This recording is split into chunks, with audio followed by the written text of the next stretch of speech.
Very good morning, my dear students. NEET 2022 aspirants, आपको अगर 650 plus marks चाहिए तो ये देखिए नीट का syllabus. Main part bio, zoology and botany. You can see zoology and botany, 2 parts.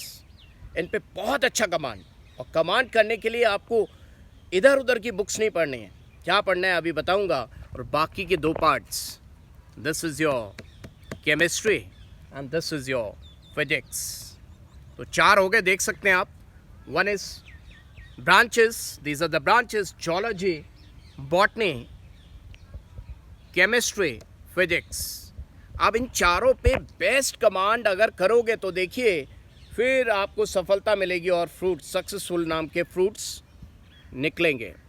तो देखिए आप NCERT की लाइन टू लाइन जम के पढ़ें, समझें। इन बिटवीन द लाइंस लिखती है NCERT में, सभी की बात कर रहा हूँ, whether it is zoology, botany, chemistry and physics, my dear students. In between the lines, the NCERT used to write, and NCERT writes in detail, but we are not able to understand because of not the proper knowledge. हम सोचते हैं NCERT में तो कुछ दिया ही नहीं है। आप अगर NCERT को देखें, मैं अभी last I pass my class 12th in 1994, तब से NCERT देख रहा हूँ और मुझे लगता है कि NCERT अभी तक मुझे समझ में नहीं आई, क्योंकि NCERT बहुत डेप्थ में लिखती है। अब आप कहेंगे सर ऐसे कैसे। देखिए मैं एग्जांपल देता हूँ, जो लोग भी थोड़े पढ़ चुके हो ESR, बेंजोइक एसिड का नाइट्रेशन करना है तो benzoic acid COH Meta directing group है। बच्चे तो बच्चे, टीचर से पूछूंगा वो भी कहेंगे heat and temperature is required, कुछ कहेंगे होगा ही नहीं क्योंकि मेटा डायरेक्टिंग है COH, बट रूम टेम्परेचर पे हो जाता है। और IAS के एग्जाम में ये क्वेश्चन आ चुका है, इवन नेगेटिव टेम्परेचर पे भी ये रिएक्शन हो जाती है। तो लोग जनरली कहते हैं गलत है, गलत नहीं है, सही है, इसलिए NCERT को मान के चले। बहुत सारे ऐसे एग्जाम्पल्स हैं, मैं उनकी बात नहीं करूँगा। एक एग्जाम्पल और ले लेता हूँ, क्लास 12th की एल्किल हैलाइड चैप्टर में दिया हुआ है कि अल्फ़ा हाइड्रोजन, आप सोचते हैं अल्फ़ा रेजोनेंस है तो कार्बोकेटाइन बहुत स्टेबल है। फिर alpha hydrogen, that means hyper conjugation की बात करते हैं, और उसके बाद इंडक्टिव इफेक्ट की बात करते हैं। My dear students, this is given in SN1 rate of reaction determination NCERT में। लास्ट 20 ईयर से लोगों को समझा के परेशान हो गया, लेकिन last to last year IIT में यही क्वेश्चन आ गया और वहाँ पे दिया हुआ है कि अल्फ़ा हाइड्रोजन कम है, N ब्यूटाइल की बात हो रही है, L ब्यूटाइल में 2 अल्फ़ा हाइड्रोजन है और उसके बाद वाला ब्यूटाइल एक ही अल्फ़ा हाइड्रोजन है, फिर भी वो बिनर है कार्बोकेटाइन की स्टेबिलिटी में।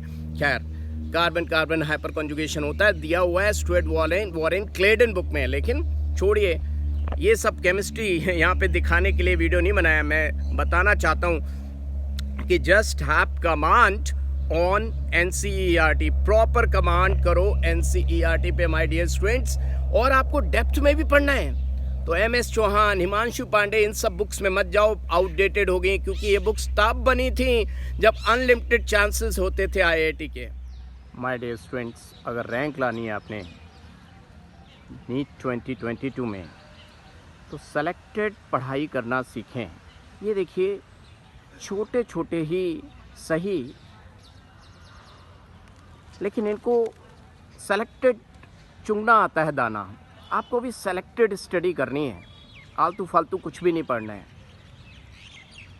देखिए हम सभी मान के चलते हैं कि कौओं का कोई दीन ईमान नहीं होता, लेकिन फिर भी कभी कभी सक्सेस पाने के लिए ग्रुप डिस्कशन बहुत ज़रूरी होता है। कौओं को आपने एक साथ बहुत रेयरली देखा होगा, लेकिन आप भी पढ़ाई में ग्रुप डिस्कशन ज़रूर करिए, उससे आपको कॉन्सेप्ट क्लैरिटी ज़्यादा मिलती है। सिर्फ पढ़ते रहने से ही नहीं। हम कहते हैं, कई बार बच्चे पूछते हैं कि क्या सर हम घर में पढ़ लें, कोचिंग ना करें, तो घर में ग्रुप डिस्कशन नहीं मिलता। ये देखिए, ये ग्रुप डिस्कशन ज़रूर करेंगे, ये माहौल आपको कोचिंग में ही मिलता है। मैं नहीं कह रहा कोचिंग का मैं बहुत फेवर वाली बात कर रहा हूँ, लेकिन आप अगर 30, 35, 40 लोग, कम से कम 30, 35, 40 लोग, नहीं तो एक कम ही लोगों का ग्रुप बना लें। चैतन्य मित्तल की बात करूं, 5 लोगों का ग्रुप था, he is right now in AIIMS Delhi. महक अरोड़ा की बात करूं, 7 लोगों का ग्रुप था। She is also right now in AIIMS Delhi. Group discussion से कॉन्सेप्ट क्लियरिटी ज़रूर मिलती है माय डियर। ये देखिए जख्मी हालत में है चूहा, फिर भी अपने काम में लगा हुआ है, बिल्कुल भी आराम नहीं कर रहा है। एक नहीं, ऐसे बहुत सारे हैं जो सब अपना काम किए जा रहे हैं। क्या आपने कभी सोचा ज़मीन में भी गड्ढा खोद दिया जाए? लेकिन ये देखिए कितने बड़े बड़े गड्ढे ज़मीन में खोदने के काबिल हैं ये देखिए आप, ज़मीन में सुराख। कभी सोचा आपने? लेकिन ये भाई साहब इतने मेहनती हैं, इनको देख के आप नहीं कह सकते कि इन्होंने ये गड्ढा खोदा है। लेकिन धीरे धीरे सही डायरेक्शन में अगर मेहनत की जाए तो सफलता मिलती ही मिलती है। क्या आपको लगता है इतना बड़ा गड्ढा अगर आपने कभी ना देखा हो कि इस चूहे ने खोदा होगा? छोटी सी जान और इतना बड़ा गड्ढा खोद बैठी है। ये देखिए आप पता भी नहीं लगा सकते कि इसकी गहराई कितनी है इस गड्ढे की। देखिए आप कहाँ तक आपकी नज़र जाए वहाँ तक इन्होंने गड्ढा खोदा है। बारिश में भी बच सकते हैं, ये अपनी स्टेबिलिटी के लिए ये ऐसा करते हैं। हर कोई चाहता है अपनी स्टेबिलिटी। इन्होंने भी बुरे वक्त में अपने आप को बुरे वक्त से बचाने के लिए ऐसा काम किया है। तो आप भी सही डायरेक्शन में अगर मेहनत करेंगे तो आपको सक्सेस 100% मिलेगी ही मिलेगी। कोई रोक नहीं सकता सक्सेस मिलने से।